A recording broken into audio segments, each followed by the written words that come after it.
Hi friends, welcome to மண்வாசம் channel. இன்றைக்கி பார்த்தீங்கன்னா ஒரு சூப்பரான ஈவினிங் ஸ்நாக்ஸு, அதுவும் ஹெல்த்தியாக செய்ய போகிறேங்க. 2 பூ வாழைப்பழம் இருந்தால் போதும், நம்ம செஞ்சு முடிச்சிடலாம். இப்போ இந்த பூ வாழைப்பழம் நான் 2 எடுத்துக்கிறேங்க.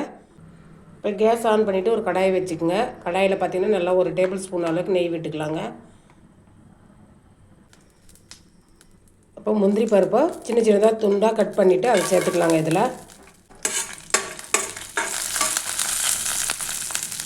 இப்போ முந்திரி பருப்பு கொஞ்சம் நேரம் மாறினது, 1 கப்பு ரவை எடுத்துருக்குறோங்க. அந்த நெய்யிலே நம்ம வதக்கிடலாம்.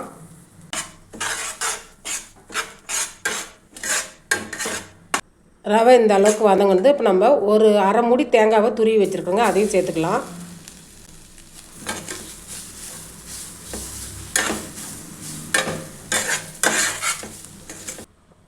இப்போ இந்த அளவுக்கு நம்ம தேங்காய் வதங்கினதும் நம்ம எந்த கப்பில் ரவை எடுத்தோமோ அதே கப்பில் 3/4 கப்பு வெல்லம் எடுத்துக்கலாங்க. வெல்லம் சேர்த்து இப்போ நம்ம வச்சுருக்கிற வாழைப்பழத்தை சின்ன சின்னதாக கட் பண்ணி இதில் சேர்த்துக்கலாம். அவ்வளோதாங்க. அடுப்பை வந்து ஸ்லோ ஃப்ளேமில் வச்சுட்டு இங்கே வதக்கி விடுங்க. வாழைப்பழம் சேர்த்துட்டு நம்ம வதக்கணுன்றது இல்லைங்க. இப்போ கேஸ் ஆஃப் பண்ணிடலாம். அந்த அடுப்பில் இந்த வானலில் இருக்கிற சூட்லேயே வந்து அந்த வெல்லம் கரைஞ்சிடுங்க.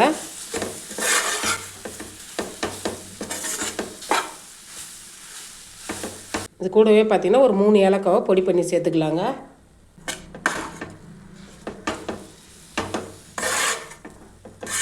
இப்போ நான் கேஸ் ஆஃப் பண்ணிவிட்டேன்.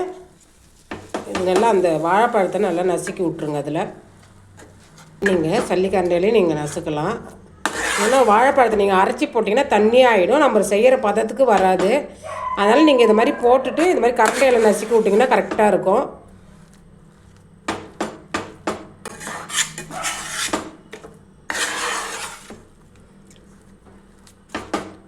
நான் கேஸில் வந்து கேஸ் ஆஃப் பண்ணிவிட்டுங்க. அந்த சூடு அந்த வானலில், இரும்பு வானல் இல்லைங்களா, அந்த சூட்லேயே உங்களுக்கு அந்த வெள்ளம்லாம் கரெக்டான பதத்துக்கு வரும் உங்களுக்கு. இப்போ நல்லா ஆறிடுதுங்க. இப்போ 1 பிஞ்சு அளவுக்கு உப்பு சேர்த்துக்கலாம். எப்பவுமே ஸ்வீட் செய்யும்போது கொஞ்சமாக உப்பு சேர்த்து செய்யும்போது ருசி நல்லாயிருக்கும். அதையும் சேர்த்து நல்லா கலந்துக்கலாங்க.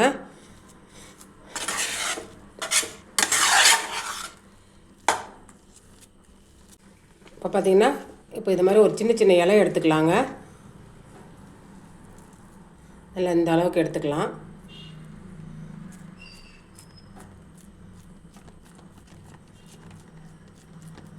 அவ்வளோதாங்க. இந்த மாதிரி ஒரு இலையை வச்சு மூடி விட்டுடலாம். அது அப்படியே ஒட்டிக்குங்க. அதே தான், இதே மாதிரி நீங்கள் சின்ன சின்ன வாழை இலையை வச்சுட்டு நம்ம செஞ்சு எடுத்துக்கலாங்க. இப்போ இதே மாதிரி எல்லாத்தையும் செஞ்சு நம்ம வச்சுக்கலாங்க. அவ்வளோதாங்க. இப்போ எல்லாத்தையும் செஞ்சு முடிச்சாச்சு. இது அப்படியே இருக்கட்டுங்க. இப்போ இட்லி பாத்திரத்தில் தண்ணி வச்சாச்சுங்க. அது சூடானதும் இப்போ நம்ம செஞ்சு வச்சுருக்குற இந்த இலையை எல்லாத்தையும் இடத்துல வச்சுக்கலாங்க. அவ்வளோதாங்க. அப்படியே வேகட்டும். இப்போ ஒரு 10 நிமிஷம் ஆகும் வேகட்டும். வெந்ததுக்கப்புறம் உங்களுக்கு காமிக்கிறேங்க. அவ்வளோதாங்க. 10 நிமிஷம் ஆகிடுது. நம்ம இப்போ திறந்து பார்த்துக்கலாம்.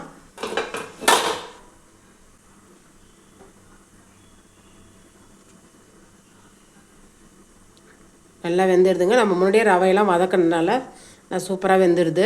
இப்போ கேஸ் ஆஃப் பண்ணிக்கலாங்க.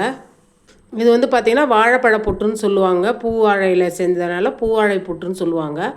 நல்லா ஆறுனதுக்கப்புறம் பார்த்திங்கன்னா சூப்பராக இருக்குங்க. இதை செஞ்சு பார்த்துட்டு கமெண்டில் சொல்லுங்கள் எப்படி இருந்ததுன்னு. இந்த ரெசிபி பிடிச்சிருந்ததுன்னா மண்வாசம் சேனலை லைக் பண்ணுங்கள், ஷேர் பண்ணுங்கள், கமெண்ட் பண்ணுங்கள், சப்ஸ்கிரைப் பண்ணுங்கள், பக்கத்தில் இருக்கிற பெல் ஐக்கானை கிளிக் பண்ணுங்கள். தேங்க்யூ.